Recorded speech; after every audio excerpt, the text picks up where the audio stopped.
नमस्कार दोस्तों, आप सभी का कुछ बातें बातें में स्वागत है दोस्तों। यूएस स्टेट डिपार्टमेंट एक एनुअल रिलीजियस फ्रीडम रिपोर्ट जो है उसको रिलीज करती है और उस रिपोर्ट को एंटनी ब्लिंकन जो यूएस सेक्रेटरी ऑफ स्टेट है उन्होंने कल रिलीज किया और उस रिपोर्ट में ये कहा गया है कि भारत में hate speech anti conversion laws जो है वो काफी बढ़ गए हैं। माइनॉरिटीज पे अटैक काफी बढ़ गए, उनके पूजा स्थलों पर अटैक्स काफी बढ़ गए हैं। इस तरह का उन्होंने एक रिपोर्ट निकाला है। ऑब्वियसली इस रिपोर्ट के आने के बाद से इस रिपोर्ट को मीडिया में कोट किया जाएगा। यूएस जो जितनी भी कंट्रीज है वो इसको कोट करेंगी और ये एक तरह से एक ये स्टैंडर्ड बन जाएगा इस रिपोर्ट को कोट करके भारत को और भारत के पॉलिटिशियंस को जो ब्यूरोक्रेट्स हैं उनको प्रेशर में डालने का। और दोस्तों एक बात ये समझने की जरूरत है दोस्तों कि इस तरह की रिपोर्ट जो है क्यों निकाली गई है या फिर भारत को इस तरह से इस रिपोर्ट में क्यों दिखाया गया है। दोस्तों दो तीन कारण है। पहला एक कारण है, इसमें कहा गया है कि भाई एंटी कन्वर्जन लॉज जो है बहुत स्ट्रांग है, कर दिए गए हैं। जी हाँ दोस्तों, भारत में काफ़ी सारे जगहों पर एंटी कन्वर्जन लॉज को स्ट्रांग किया गया है और इन लॉज को स्ट्रांग करने से जो सबसे ज़्यादा परेशानी हो रही है वो है चर्च को, क्रिश्चियन मिशनरीज को सबसे ज़्यादा परेशानी हो रही है। और कहीं ना कहीं क्रिश्चियन मिशनरीज जो हैं उस पर जो यूएस गवर्नमेंट है उस पर दबाव डाल रहे होंगे कि भाई कुछ तो हमें कुछ ऐसा करो जिससे कि हमें थोड़ा बहुत जो है थोड़ी हाथ खुले मिले, हम जो अपना काम कर रहे थे वो कर सके। ठीक है। उसके बाद दूसरी जो इसकी एक रीज़न है दोस्तों कि यूएस कहीं ना कहीं भारत पे जो प्रेशर टैक्टिक्स जो है ये इस टाइप की जो रिपोर्ट्स ला ला कर जो है उसको भारत को एक तरह से अ, मतलब परेशान करके रखना चाहता है और या फिर ये चाहता है कि भाई भारत जो है वो हमारे हिसाब से ही चीज़ें करे। ठीक है। इससे कुछ समय पहले एक रिपोर्ट आई थी, कुछ महीनों पहले आई थी, जिसमें कि ये कहा गया था कि सीएए जो है भारतीय मुस्लिमों के लिए परेशानी का सबब बन सकता है। उन्होंने कहा कि सीएए को अगर आप एनआरसी के साथ क्लब कर देंगे तो भारतीय मुसलमानों को परेशानी हो सकती है। लेकिन दोस्तों भारतीय मुसलमानों को सीएए या फिर एनआरसी से किसी भी तरह की कोई भी परेशानी नहीं होने वाली है।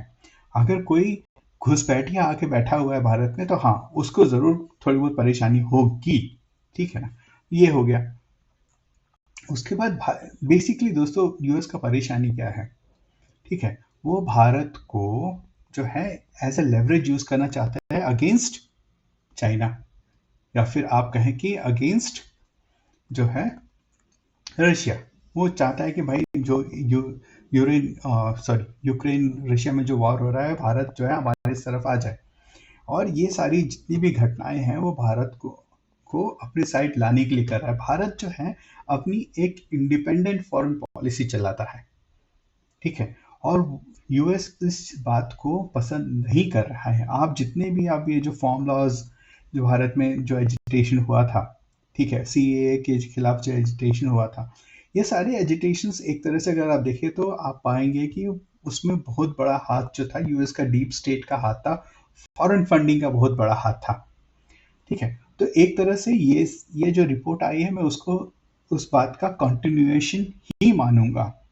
ठीक है। वो कहीं ना कहीं भारत पर एक प्रेशर डालना चाह रहा है और डाल के वो चाह रहा है कि भाई भारत की वो बात, भारत जो है उसकी बात को सुने, उसकी बात को माने, चाहे वो वेपन खरीदने हो, चाहे यूक्रेन में उसका यूक्रेन रशिया वॉर में यूरोपियन और यूएस का साथ चाहिए, उसमें उसका जो सब हो। ठीक है। और इसीलिए इस तरह की रिपोर्ट्स आ रही हैं। नहीं तो आपने कभी सुना है क्या कि उसने कतार के खिलाफ कोई ऐसी रिपोर्ट निकाली हो? कभी आपने सुना है क्या कि उसने पैलेस्टीन जो हमास है उसके खिलाफ ऐसी कोई रिपोर्ट निकाली हो, चाइना के खिलाफ ऐसी कोई रिपोर्ट निकाली हो? ठीक है। या फिर आपके सऊदीज के खिलाफ जो ह्यूमन राइट्स के लिए बातें हैं, इस टाइप की बातें कोई निकाली है क्या? वहां पे यमन में इतनी सारी चीजें हो रही हैं, वहां पे कुछ हो रहा है क्या? कोई इस टाइप की रिपोर्ट आती है क्या? नहीं आती है।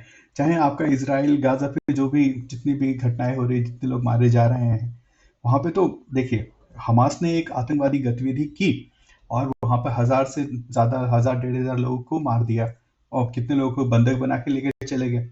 उसके बाद इसराइल ने तो पूरा वहां पे तोड़ फोड़ सब कुछ कर दिया, पूरी की पूरा जो गाजा बेल्ट था उसको तहस नहस कर दिया, खत्म कर दिया, वहां पे कुछ भी नहीं है। ठीक है। लेकिन कभी भी इस टाइप की तो आती बातें आती नहीं है ना सामने। तो बेसिकली ये जो रिपोर्ट है एक तरह से ये एक रिपोर्ट बायस्ड रिपोर्ट है, एक टैक्टिक्स प्रेशर टैक्टिक्स के रूप में इस ऐसी रिपोर्टों को यूएस जो है यूज करता है। यूएस का कोई ऐसा तो है नहीं कि भाई वो बहुत बड़ा उसको कोई दिया गया कि हाँ भाई पूरे वर्ल्ड ने उसको मिलकर यूनाइटेड नेशन ने बोला कि भाई तुम इस तरह की रिपोर्टें बनाओ। यूनाइटेड नेशंस अगर रिपोर्ट इस तरह की कोई रिपोर्ट बनाता है तो उसका कोई मायने है, लेकिन यूएस कोई बना रहा है तो ऐसा क्या है, कुछ भी नहीं है, है ना। और यूएस के घर के अंदर जो है, जो जितने भी रेसिज्म है, ठीक है, एंटी हेट स्पीचेस हैं, एंटी क्राइम्स हैं, क्या बोलते हैं, तो चाहे वो ब्लैक के खिलाफ हो, चाहे वो एशियंस के खिलाफ हो, चाहे इंडियंस के खिलाफ हो, ठीक है, चाहे वो जूस के खिलाफ हो। अभी जो इसराइल गाजा का जो वॉर हुआ था उसमें वहाँ की यूनिवर्सिटीज जो हैं वो हमास के सपोर्ट में आके खड़ी हो गई, ठीक है। और जो वहाँ पे जो जूस हैं उनको उनका जीना दूभर कर दिया। कॉलेजेस में जो यूनिवर्सिटीज में जो जूस पढ़ रहे हैं उनका जीना हराम करके रखा हुआ है।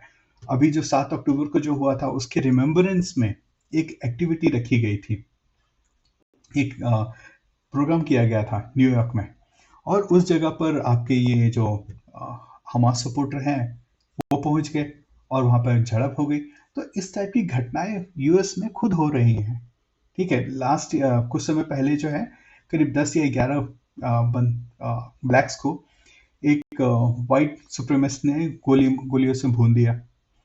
तो इस टाइप की घटनाएं खुद के देश में हो रही है, उसको हैंडल करो।